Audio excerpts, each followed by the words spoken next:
What is up, YouTube? Don't forget to save, aka Sam, back at you guys with another video today. Just a quick shout out here to one Mike the Card Dude. In case you guys aren't aware, he's doing his super break on Saturday.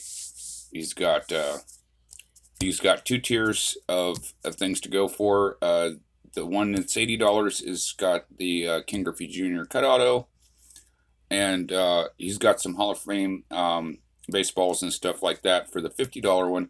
To get more details, I'm going to leave his link in the description below. Please go check it out, guys. So with all that said, don't forget to comment, like, subscribe. You guys know the drill. So today we're talking history. Today is Tuesday, so Talking History Tuesdays is back in effect. And today we are going to talk about the history of Arlington Cemetery. Now, maybe a lot of people may or may not know this history, but I find it quite fascinating. So with all that said, let's hop into it here. Okay, so Arlington actually was a property of Mary Anna Lee, who was the great-granddaughter of George Washington, and of course, Robert E. Lee, who they married, and they basically was living at Arlington at the time Virginia seceded from the Union. And yes, they did own slaves there that were inherited through the family. This is history. This is not me picking sides. This is just me telling you guys the straight facts. That's what it was, okay? Not saying it's good, not saying it's bad. I'm just saying that's how it was, right? So everybody's free to their opinion, however.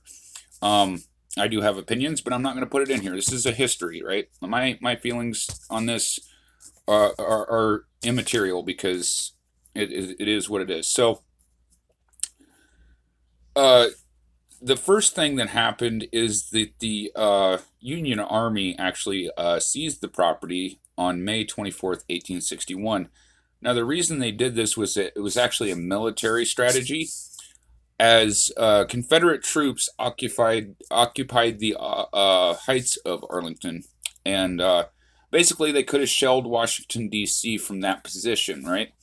This goes back to topography and the key to a position, and being of a superior military position. All right, so they seized, like I said, they seized the property, and they basically fortified it for the rest of the war from that point on. However, on January the 15th of 1864. The government decided to start burying people there because basically so many people were dying in this war that they were running out of places to put the bodies.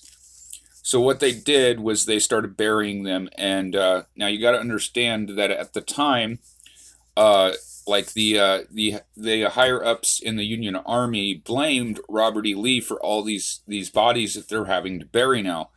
So what they decided to do was to use Arlington as a place to bury soldiers at that were killed during the war.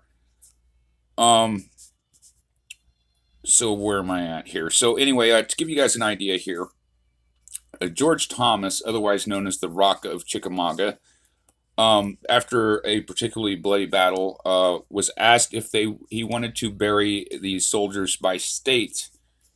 And he said, no, mix them up. I'm tired of states' rights. Just to give you guys an understanding of, the conflict. It was an emotional thing. Like both sides had, felt like the other was to blame, essentially.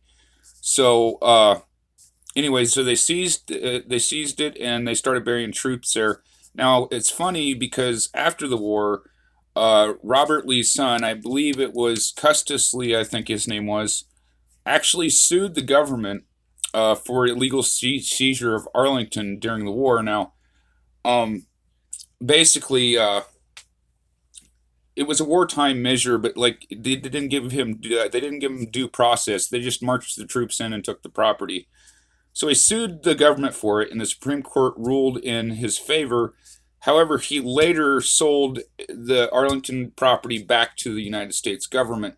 So this is like kind of an abbreviated timeline of how everything went down here. Like I said, it was a military thing, because like had they not seized Arlington, the Confederates could have, destroyed Washington, ended the war right then and there.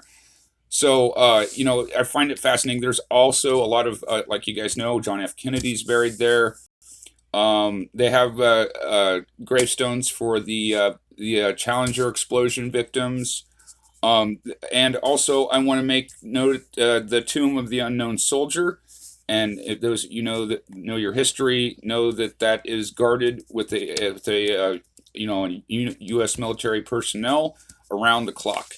So, if you guys know the story behind that, leave it in the comments. I had to do a bunch of research just to get what I got, but I find this history very fitting, that they was going to bury the troops in Robert E's front yard. Essentially, that's what the goal was. I remember years after the war, Lee actually, because he was being put on trial for being leading the rebellion, and he was going on a train to Washington D.C. and he went by Arlington, which used to be his house, and seeing all the cemetery, the headstones and everything there. So I find that incredibly fascinating. I don't know why. Maybe it's just me. But if you guys like this video, you want me to do some more research on stuff like this, I will gladly do so. Leave me a comment in the comment section down below. Until tomorrow, love your hobby, and it will love you back. Peace.